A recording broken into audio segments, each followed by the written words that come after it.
Hi mga kamamshi, kanakshi, and kapapshi. Muling nagbabalik ka ng Mom of Two. For today's video, namiss ko talagang cooking vlog. So ayan, pasensya na po kayo at paus ako ngayon dahil naman basta ang mga anak mo ay puro lalaki, mga pasaway talaga. So yan, hirap-hirap ang mamshi nyo magsalita. Pero sige, try natin magsalita para pakita ko sa inyo kung ano yung lulutuin ko. Ingredients natin sa ating lulutuin. So bago i-reveal yung ating dish for today's lunch, isa-isa muna natin mga ingredients. So meron tayong tomato paste, syempre yung pangpalasa natin, cube, and then meron tayong reno, and meron tayong cheese. Nahulaan nyo na ba kung ano yung lulutuin ko? Meron tayong pamintang pino, and then meron tayong bell pepper, sibuyas, potato, patatas, and carrots. So dito naman, nagpapakulo tayo ng karneng baboy. So purong laman yan. Ayoko kasi nung may mga taba-taba ngayon kasi nga bawal tayo dyan dahil, or umiiwas tayo dyan dahil nga 1 month pa lang simula nung na-operahan ako sa gallbladder. Tinanggal yung, wala pa akong gallbladder ngayon dahil nga meron akong 4 cm na gallstone.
So ayan, hinamon ko na yung ating pork laman doon sa pagpapakulo natin kanina.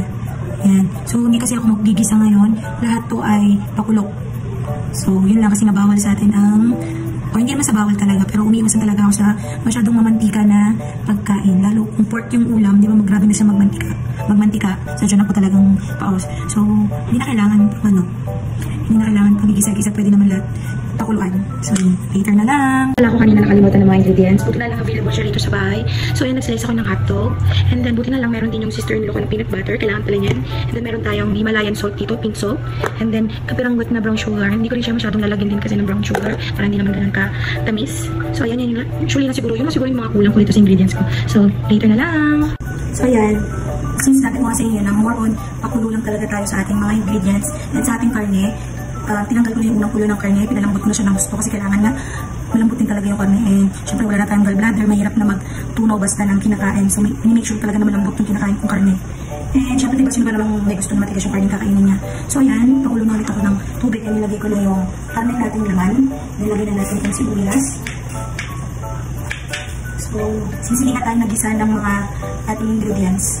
So lagyan naman din natin itong mga gulay natin, itong patatas. Say natin sa papakulo natin sila na sabay-sabay. So hindi siya yung typical na way ng pagluluto nyo. Pero ito lang yung paraan ng pagluluto ko. Ang mahalaga yung outcome niya, yung lasa. Yan. Nalagyan na lang din natin yung nalaglag yung isang patatas. Sayang. Yan, yung hotdog. Yan. So antayin natin yung kumulo. And then lumambot siya. Yan. So, antayin natin siyang kumulo and then lumambot. Then, saka natin lagay yung iba pang ingredients like the tomato sauce, yung mga pampalasa like peanut butter, yung reno, yung pink salt natin, your Himalayan salt, and then pepper para mag-add ng spice. Then, para mas cheesy and sweet, sugar, brown sugar, and cheese. So, later na lang.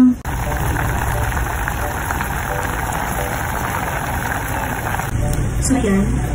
Medyo malambot na yung ating gulay and yung hotdog. So, ilagay na natin itong ating tomato sauce. Ayan.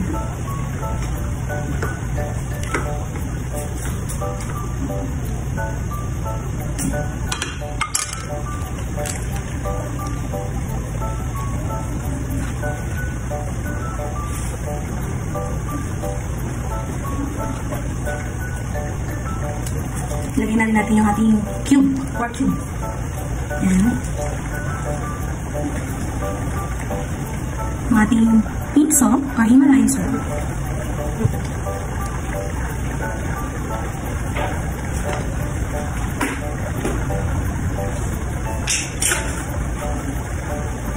Yan yung ating peanut butter.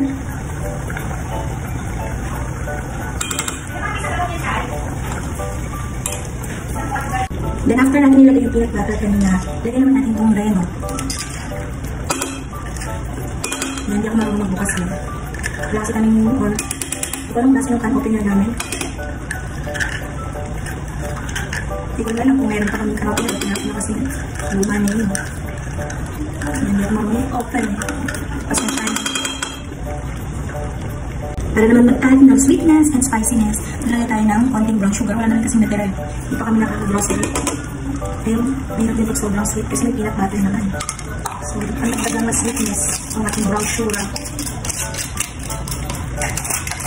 Sinitin na lang natin ito, sayang din. And of course, ang ating pamintang pino. So, ang second to the last, nilalagay natin ay itong ating cheese.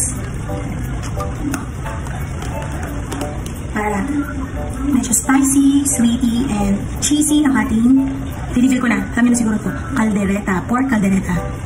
So, last natin nalagay yung ating bell pepper, kasi mamaya sumubra na sa anghang nauna natin siyang nilagay. Yan na lang.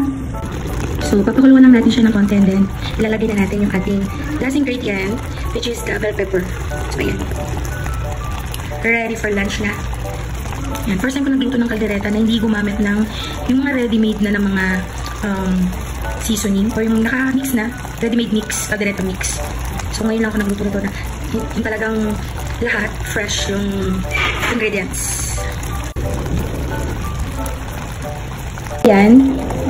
Lapit na siyang maluto. So ilagay na natin yung ating iniwa kanina na red bell pepper.